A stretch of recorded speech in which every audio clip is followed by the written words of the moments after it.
اهلا وسهلا، كنتمنىكم تكونوا كاملين بخير وعلى خير. اليوم غادي تشوفوا معايا مجموعه من الافكار لصنع ديكورات، حقائب، باشياء جد جد جميله فقط بقطع من الدانتيل ولا الكروشيه اللي كيكون متواجد عندنا في البيت. فخليكم معايا. بالنسبه للفكره الاولى فهي اننا كناخذ قطعه من الدانتيل ولا منديل من الكروشيه اللي ديجا متواجد عندنا، وكنوضعوه في خليط من الماء والغراء الابيض واحد المده. من بعد كنحيدو الزائد وكنوضعوه هكا على واحد القالب ولا واحد الاناء بالشكل الموضح في الفيديو. كنخليوه لمده 3 ايام حتى كيجف تماما وكيتماسك كيولي صلب تماما، وكنستعملوه هكا كغطاء لبعض الصحون ولا هكا لتزيين الطاوله. كيجي المنظر ديالو رائع وراقي جدا. من بين الافكار كذلك استخدام هذه الفكره لصنع مزهريات وحوامل شموع اللي كتضيف لمسه وسحر خاص للمكان ديالنا. بالنسبه للفكره الثانيه فهي فكره رائعه لصنع حامل النظارات اللي كيجي على شكل بوشيت. الشكل ديالو كيجي جميل بزاف بخطوات جد بسيطه. يكفي اننا نضيفوا هاد السدادات من المغناطيس اللي كيكونوا متواجدين عند بائعي الخيط ومستلزمات الخياطه. كنلصقوها في الجوانب وكنضيفوا واحد الحبل الا كان عندكم ولا خيط من الصوف المبروم اللي كنضيفوه في الجوانب، وكتولي عندنا بوشيت على شكل ان بوتي ساك. كيجي شكل ديالو راقي ومختلف وجميل بزاف. الفكرة الثالثة هي لاستعمال منديل من الكروشيه أو من الصوف لتزيين الطاولة وترتيب هكا لي كوفير بهذا الشكل الراقي وجميل بزاف.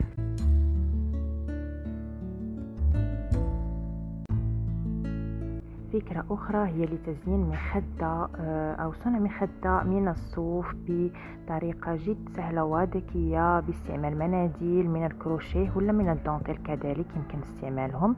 على فكرة هاد المخدات كيتباعوا بثمن باهظ في المحلات التجارية، وحنا يمكن نصنعوهم بهذه الطريقة هذه بكل سهولة.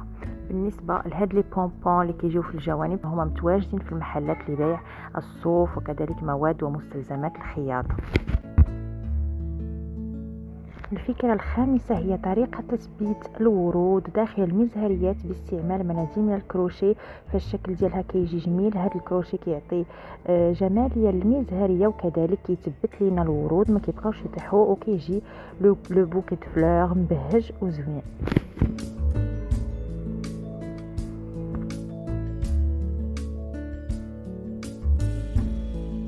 غنخليكم تشاهدوا في بعض الفيديوهات لتطبيق هذه الفكرة هذه باستعمال مزهريات متنوعة كذلك منازل متنوعة، والنتيجة دائما رائعة.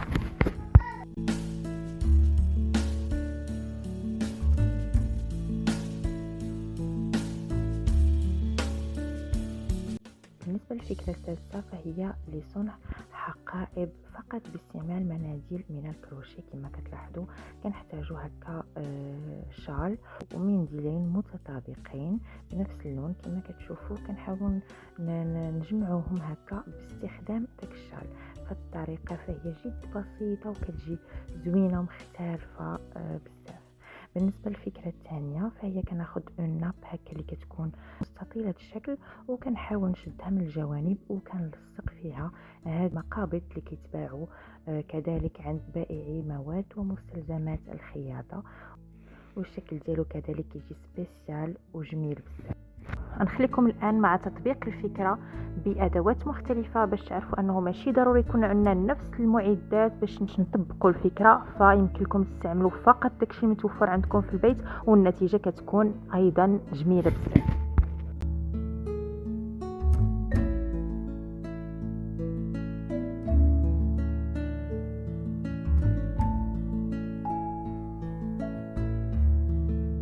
بالنسبة للفكرة السابعة فهي جد مميزة وكنستعملها كإعادة تدوير المناديل اللي كيكونوا عندي، يعني ما كيبقاش ان سيرفيس كيتلفوا الاخرين وكتبقى عندي وحده من الحاجه. فهاد الطريقه ذكيه جدا.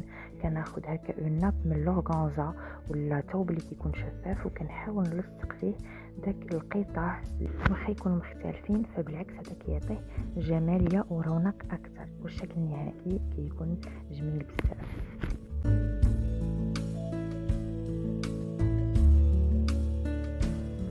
بالنسبة للفكرة الثامنة فهي خاصة بالناس اللي مهتمين بالموضة، فكيفاش يمكننا نعطيو روح جديدة ولا نديرو إعادة تدوير لجين قديم بطرق اللي هي جد بسيطة ومتوفرة. فكناخدو قطعة من الدونتيل باللون اللي كتفضلو، كنحاول انني نثبتها في الاطراف السفلى ديال السروال، من بعد كنقوم بتثبيتها بالابره والخيط بطريقه اللي هي سهله وبسيطه، ومن بعد كنحاول انني نحيد الزوائد ديال الجينز باش كيعطيني المنظر ديال الدونتيل جميل بزاف كما كتشاف. على فكره فالدونتيل كيتماشى مزيان مع الجينز، المنظر ديالهم كيجي راقي وجميل بزاف. يمكننا نفس الفكره نطبقوها على عده موديلات عده اشكال كما كتشاهدوا في الصور. دائما مع الموضه غادي نشوفوا كيفاش يمكننا نبدلوا المنظر ديال القميص من الجينز فقط باضافه واحد شريط من الدونتيل ولا من الكروشيه بدون خياطه وبطريقه جد بسيطه، وانتم غادي تشوفوا براسكم النتيجه كيفاش كتبدل. فكرة أخرى كتوضح لنا كيفاش ممكن بقطعة صغيرة من الدونتيل نصنعوا شيء دارج على الموضة وبطريقة جد بسيطة كما كتلاحظوا.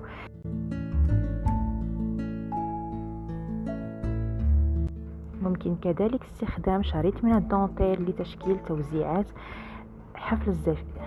ممكن كذلك استعمال شريط من الدونتيل لتشكيل توزيعات حفل الزفاف كما كتلاحظوا.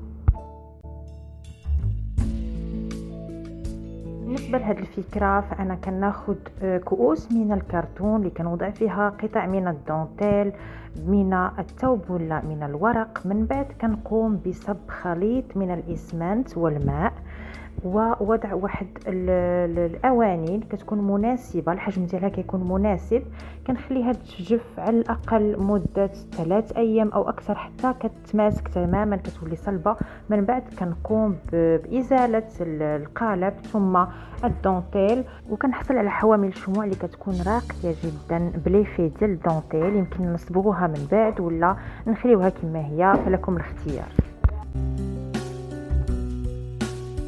هذه الفكرة غادي تشوفوا أنه فقط بمناديل صغيرة من الكروشيه يمكننا نصيبوا لوحات لتزيين البيت. الشكل ديالها كيجي ستيل بوهيمي راقي وشيك بزاف. بالنسبة لفكرة أخرى لتزيين المزهريات، كنحتاج المزهرية شفافة تكون أسطوانية الشكل، وكذلك مزهرية أخرى تكون صغر منها حجما. كنقوم بوضع منديل من الكروشيه بيناتهم وكنحصل على الشكل الجميل كما كتلاحظوا. كنتمنى ان هذه الافكار تكون عجباتكم وانكم غادي تطبقوها في البيوت ديالكم، وكنقول لكم الى الفيديو المقبل ان شاء الله. بسلامه.